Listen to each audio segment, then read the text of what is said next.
Hi students, welcome to a new class. Today we are going to discuss the strategy developments in international business.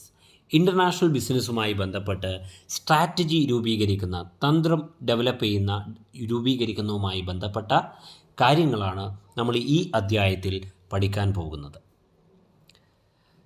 Strategy. The word strategy is derived from the Greek word stratkos or stratus, meaning army, and ego, meaning leading or moving. Strategy is an action that managers take to attain one or more of their organization goals. ഒരു ഓർഗനൈസേഷൻ്റെ goal ഒന്നോ അതിലധികമോ വരുന്ന organisation goal നേടിയെടുക്കുന്നതിന് വേണ്ടിയിട്ട് managers ഉപയോഗിക്കുന്ന ഒരു ആക്ഷനാണ് strategy എന്നുള്ളത് കൊണ്ട് ഉദ്ദേശിക്കുന്നത്. Strategy can also be defined as A general direction set for the company and its various components to achieve a desired state in the future. ഭാവിയിൽ ഒരു നമ്മൾ ആഗ്രഹിക്കുന്ന ഒരു സ്ഥാനം നേടിയെടുക്കുന്നതിന് വേണ്ടിയിട്ട് ഒരു കമ്പനി എന്ത് ചെയ്യുന്നു, ഡയറക്ഷൻ കൊടുക്കുന്നതാണെന്ത് ഈ പറയുന്ന സ്ട്രാറ്റജി എന്നുള്ളത് കൊണ്ട് അർത്ഥമാക്കുന്നത്. Strategy result from the detailed strategic planning process. Strategy എന്തിൻ്റെ റിസൾട്ടാണ്?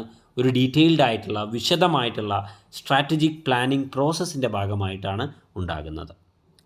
A strategy is all about integrating organisational activities and utilising and allocating the scarce resources within the organisational environment so as to meet the present objective.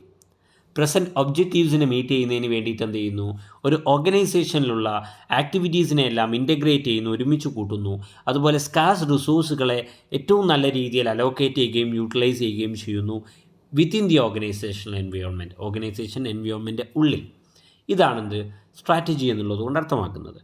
While planning a strategy it is essential to consider the decisions are not taken in vacuum and that any act taken by a firm is likely to be met by a reaction from those affected, competitors, customers, employees or suppliers.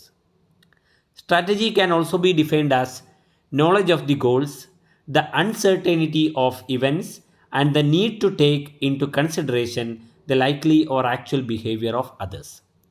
Strategy is a blueprint of decision in an organization.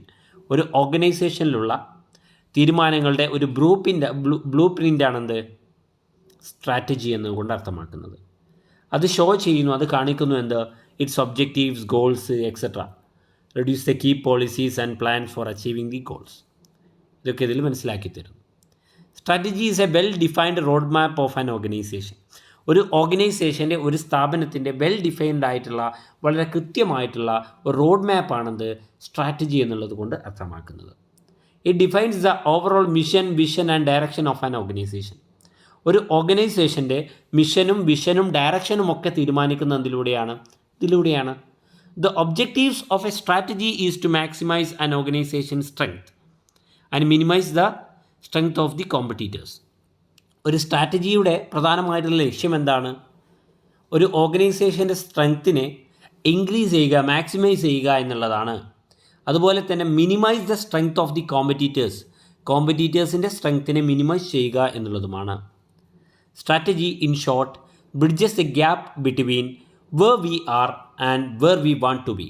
നമ്മൾ എവിടെയാണ് നിൽക്കുന്നത്, നമ്മൾക്ക് എന്താണ് ആയി തീരേണ്ടത് എന്നതിനിടയിലുള്ള ഒരു പാലമാണെന്ത് strategy എന്നുള്ളത് കൊണ്ട് അർത്ഥമാക്കുന്നത്. സോ അടുത്തായി നമ്മൾ മൂവ് ചെയ്യുന്നത് സ്റ്റെപ്സ് ഇൻ സ്ട്രാറ്റജി ഡെവലപ്മെൻറ്റ് എന്നുള്ള കാര്യമാണ്. ഇൻ്റർനാഷണൽ ബിസിനസ്സിൽ സ്ട്രാറ്റജി ഡെവലപ്പ് ചെയ്യുന്നതിന് വിവിധ ഘട്ടങ്ങളുണ്ട്, വിവിധ ഫേസുകൾ ഫോളോ ചെയ്യേണ്ടതുണ്ട്. ആ ഘട്ടങ്ങൾ ഏതെല്ലാമാണ് എന്നാണ് നമ്മൾ ഡിസ്കസ് ചെയ്യാൻ പോകുന്നത്. ഒന്നാമത്തേതാണ് SWOT അനാലിസിസ് എന്നുള്ളത്. രണ്ടാമത്തേത് ഡിസിഷൻ ടു ഇൻ്റർനാഷണലൈസ്. മൂന്നാമത്തേത് മാർക്കറ്റ് സെലക്ഷൻ. നാലാമത്തേത് പ്രൊഡക്റ്റ് സെലക്ഷൻ. അഞ്ചാമത്തേത് സെലക്ഷൻ ഓഫ് എൻട്രി മോഡ്. ആറാമത്തേത് മാർക്കറ്റിംഗ് സ്ട്രാറ്റജി സെലക്ഷൻ. ഏഴാമത്തേത് ഇൻ്റർനാഷണൽ ഓർഗനൈസേഷണൽ ഡിസിഷൻ. ഇനി ഓരോന്നും നമ്മൾ ഡീറ്റെയിൽ ആയിട്ട് നോക്കാൻ പോകുന്നു. ആദ്യമായിട്ട് SWOT analysis. SWOT analysis means strength, weakness, opportunities and threats analysis. ഒരു ഫേമുമായി ബന്ധപ്പെട്ടിട്ട് ഒരു ഫേമിന് പ്രധാനമായി 4 തരത്തിലുള്ള കാര്യങ്ങളുണ്ടാവും. സ്ട്രെങ്ത് ഉണ്ടാവും, വീക്ക്നെസ് ഉണ്ടാവും, ഓപ്പർച്യൂണിറ്റീസ് ഉണ്ടാവും, അതുപോലെ ത്രെട്ടും ഉണ്ടാവും. Strength and weakness are the internal factors, opportunities and threats are the external factors. ഒരു സ്ഥാപനത്തിൻ്റെ ഇൻറ്റേർണൽ ഫാക്ടേഴ്സാണ് സ്ട്രെങ്ത്തും വീക്ക്നെസ്സും. ഓപ്പർച്യൂണിറ്റീസും ത്രെഡ്സും എന്താണ്? എക്സ്റ്റേണൽ ഫാക്ടേഴ്സും ആണ്. SWOT analysis is a framework used to evaluate a company's competitive position and to develop a strategic plan. ഒരു strategic plan develop ചെയ്യുന്നതിന് വേണ്ടിയിട്ടും അതുപോലെ ഒരു കമ്പനിയുടെ കോമ്പറ്റീറ്റീവ് പൊസിഷൻ ഇവാലുവേറ്റ് ചെയ്യുന്നതിന് വേണ്ടിയിട്ടും ഉപയോഗിക്കുന്ന ഒരു ഫ്രെയിം വർക്കാണെന്ത് SWOT അനാലിസിസ് എന്നുള്ളത് കൊണ്ട് അർത്ഥമാക്കുന്നത്.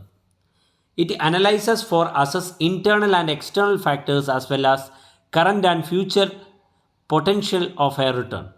ഒരു സ്ഥാപനത്തിൻ്റെ current and future potential of a firm, ഒരു സ്ഥാപനത്തിൻ്റെ നിലവിലുള്ള പൊട്ടൻഷ്യൽ എന്താണ്, കഴിവെന്താണ്, ഭാവിയിൽ എന്തായിരിക്കും, അതുപോലെ ഒരു കമ്പനിയുമായി ബന്ധപ്പെട്ട ഇൻറ്റേർണൽ ആൻഡ് എക്സ്റ്റേണൽ ഫാക്ടേഴ്സ് ഉണ്ട്. ഇതിനെല്ലാം അനലൈസ് ചെയ്യുകയും അസസ് ചെയ്യുകയും ചെയ്യുന്ന പ്രക്രിയയാണ് SWOT അനാലിസിസിലൂടെ ഉണ്ടാകുന്നത്.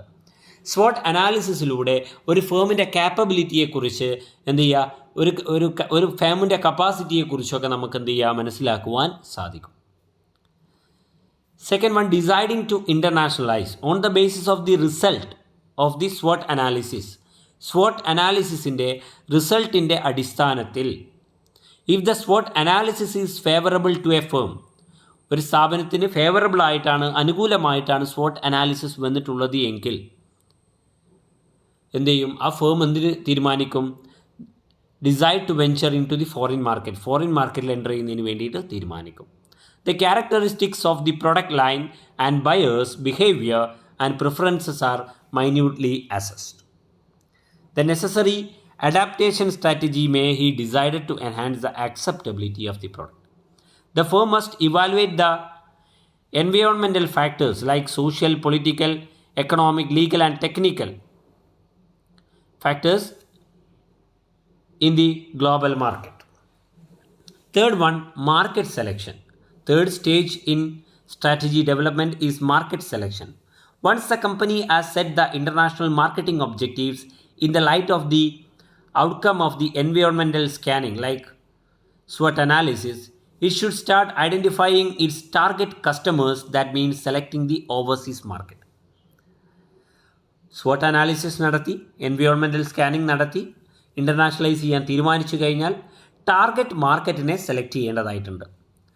ടാർഗറ്റ് മാർക്കറ്റ് ഏതാണ്, എവിടെയാണ് ടാർഗറ്റ് മാർക്കറ്റ്, ടാർഗറ്റ് കസ്റ്റമേഴ്സ് ഏതാണ്, ഓവർസീസ് മാർക്കറ്റിൽ എവിടെയാണ്, ഓവർസീസ് മാർക്കറ്റിൽ ഏതാണ് സെലക്ട് ചെയ്യുന്നത് എന്ന് തീരുമാനിക്കേണ്ടതുണ്ട്. അത് സെലക്ട് ചെയ്യുന്ന ഭാഗമാണ് ഇവിടെ. A company may select its target market on the base of geographical proximity, market potential of the country, market access. ഭൂമിശാസ്ത്രപരമായിട്ടുള്ള ഒരുപാട് അനുകൂല ഘടകങ്ങൾ കൊണ്ട്, മാർക്കറ്റുമായി ബന്ധപ്പെട്ട അനുകൂല ഘടകങ്ങളെ കൊണ്ട്, അതുപോലെ വ്യത്യസ്തമായിട്ടുള്ള മറ്റ് ഘടകങ്ങളെ കൊണ്ട് എന്ത് ചെയ്യാം, ഒരു കമ്പനി ഒരു ടാർഗറ്റ് മാർക്കറ്റിനെ സെലക്ട് ചെയ്യാം. ഒരുപാട് ഘടകങ്ങളുടെ റിസോഴ്സിൻ്റെ ലഭ്യതയൊക്കെ അടിസ്ഥാനപ്പെടുത്തിയിട്ടാണ് എന്ത് ചെയ്യുന്നത്, ടാർഗറ്റ് മാർക്കറ്റിനെ ഒരു ഫേം സെലക്ട് ചെയ്യുന്നത്. സോ വ്യത്യസ്തമായിട്ടുള്ള ഫാക്ടേഴ്സിൻ്റെ അടിസ്ഥാനത്തിൽ എന്ത് ചെയ്യുന്നു, ഡെമോഗ്രഫിക് ആയിട്ടുള്ള, ജിയോഗ്രഫിക് ആയിട്ടുള്ള ഒരുപാട് ഫാക്ടേഴ്സ് ഉണ്ട്. Demand factors, supply factors, marketing factors, ഇതിൻ്റെയൊക്കെ അടിസ്ഥാനത്തിൽ, പൊളിറ്റിക്കൽ ഫാക്ടേഴ്സ്, ഇതിൻ്റെയൊക്കെ അടിസ്ഥാനത്തിൽ എന്ത് ചെയ്യുന്നു, ഒരു കമ്പനി ഒരു ടാർഗറ്റ് മാർക്കറ്റിനെ സെലക്ട് ചെയ്യുന്നു എന്നുള്ളതാണ്. നാലാമത്തേതാണ് product selection. A firm should undertake product selection exercise along with the market selection exercise. Market select ചെയ്യുന്നതോട് കൂടെ തന്നെ എന്ത് ചെയ്യണം, ഒരു ഫേം മാർക്കറ്റിലേക്ക് ഇൻട്രൊഡ്യൂസ് ചെയ്യേണ്ട പ്രോഡക്റ്റിനെ സെലക്ട് ചെയ്യേണ്ടതായിട്ടുണ്ട്. After considering the elasticity of supply, uniqueness of the product, demand for the product, products with minimum import restrictions, selecting the product. നിരവധി ഫാക്ടേഴ്സിനെ കൺസിഡർ ചെയ്തതിൻ്റെ അടിസ്ഥാനത്തിൽ demand, supply, uniqueness, minimum import restriction പോലെയുള്ള ഘടകങ്ങളെ consider ചെയ്തതിന് ശേഷമാണ് എന്ത് ചെയ്യുന്നത്, ഒരു പ്രോഡക്റ്റിനെ എന്ത് ചെയ്യുന്നത്, സെലക്ട് ചെയ്യുന്നത്. Then fifth one, selection of the entry mode or mode of entry, method of entry into the international business. International ബിസിനസ്സിലേക്കുള്ള എൻട്രി മോഡ് ഏതാണെന്ന് സെലക്ട് ചെയ്യുന്നതാണ് ഇവിടെ. ഏത് രീതിയിലൂടെയാണ് ഒരു ഫേമിന് ഇൻഡയറക്റ്റ് എക്സ്പോർട്ടിങ്ങിലൂടെ, ഡയറക്റ്റ് എക്സ്പോർട്ടിങ്ങിലൂടെ, ലൈസൻസിങ്ങിലൂടെ, ഫ്രാഞ്ചൈസിങ്ങിലൂടെ, കോൺട്രാക്ട് മാനുഫാക്ചറിങ്ങിലൂടെ, മാനേജ്മെൻറ്റ് കോൺട്രാക്റ്റിങ്ങിലൂടെ, ടേൺ കീ പ്രൊജക്റ്റിലൂടെ, ഗ്രീൻഫീൽഡ് ഇൻവെസ്റ്റ്മെൻറ്റിലൂടെ, ഫോറിൻ ഡയറക്റ്റ് ഇൻവെസ്റ്റ്മെൻറ്റിലൂടെ ഒക്കെ എന്ത് ചെയ്യാം, ഒരു ഇൻ്റർനാഷണൽ മാർക്കറ്റിലേക്ക് എൻ്റർ ചെയ്യാൻ സാധിക്കും. സോ ഏത് മാർഗത്തിലൂടെയാണ് എൻ്റർ ചെയ്യുന്നത് എന്ന് തീരുമാനിക്കണം. അതാണ് ഈ ഘട്ടം. ആറാമത്തേതാണ് marketing strategy selection. In marketing strategy selection considering the product strategy. ആദ്യമായിട്ട് പ്രൊഡക്റ്റ് സ്ട്രാറ്റജി എന്ത് ചെയ്യുന്നു, അതിൽ കൺസിഡർ ചെയ്യുന്നുണ്ട്. പ്രൊഡക്റ്റിൻ്റെ ക്വാളിറ്റി, ഷേപ്പ്, കളറ്, ഉപയോഗിച്ചിരിക്കുന്ന മെറ്റീരിയൽ തുടങ്ങിയ കാര്യങ്ങളൊക്കെ ഓവർസീസ് മാർക്കറ്റിന് സ്യൂട്ടബിൾ ആണോ എന്ന് എന്ത് ചെയ്യേണ്ടതുണ്ട്, നോക്കേണ്ടതുണ്ട്. അതുപോലെ സൈസ്, കളറ്, സ്റ്റൈല്, ഡിസൈനൊക്കെ ഓവർസീസ് മാർക്കറ്റിൻ്റെ ടേസ്റ്റ് ആൻഡ് പ്രിഫറൻസിനനുസരിച്ച് കൊണ്ട് എന്ത് ചെയ്യേണ്ടി വരും, മാറ്റം വരുത്തേണ്ടതായിട്ട് വരും. അതുപോലെ പ്രൈസിങ് സ്ട്രാറ്റജിയിൽ പറയുന്നത് എന്താണ്, a company should decide whether it should charge the same net price for the product in all its markets or different prices in different market. ഉൽപ്പന്നങ്ങൾക്ക് എല്ലാ മാർക്കറ്റിലും ഒരേ വിലയാണോ ഈടാക്കുന്നത്, അല്ലെങ്കിൽ വ്യത്യസ്ത മാർക്കറ്റിൽ വ്യത്യസ്ത വിലയാണോ ഈടാക്കുന്നത് എന്നൊക്കെ തീരുമാനിക്കേണ്ടതുണ്ട്. അതുപോലെ ഡിസ്ട്രിബ്യൂഷൻ സ്ട്രാറ്റജിയുമായി ബന്ധപ്പെട്ട് ഏതെല്ലാം രീതിയിലാണ് ഡിസ്ട്രിബ്യൂട്ട് ചെയ്യുന്നത് എന്നുള്ള കാര്യങ്ങളും ഡിസ്ട്രിബ്യൂഷൻ ലൈന് ഒക്കെ സെലക്ട് ചെയ്യേണ്ടതുണ്ട്. അതാണ് ഇതിൽ വരുന്നത്. And the last stage, international organisational decision. Careful planning should precede the selection of the most appropriate export market, export product, market entry technique, and marketing strategy, taking into account various factors on the demand and supply sides. One of the major decisions that a company has to take relate to the type of the orientation that should have to be it's international operation. ഏത് management orientation രീതിയാണ് select ചെയ്യുന്നത് എന്നുള്ളത് വളരെ പ്രധാനപ്പെട്ട ഘട്ടമാണ്. International organisational സെലക്ഷനാണ് ഇവിടെ വരുന്നത് finally ആയിട്ട്. ഇതാണ് പ്രധാനമായിട്ടും ഇൻ്റർനാഷണൽ ബിസിനസ്സിൽ സ്ട്രാറ്റജി ഡെവലപ്മെൻറ്റുമായി ബന്ധപ്പെട്ട ഘട്ടങ്ങളെന്ന് പറയുന്നത്. ഇത് വ്യക്തമായിട്ട് മനസ്സിലായിട്ടുണ്ടാവുമെന്ന് കരുതുന്നു. Thank you.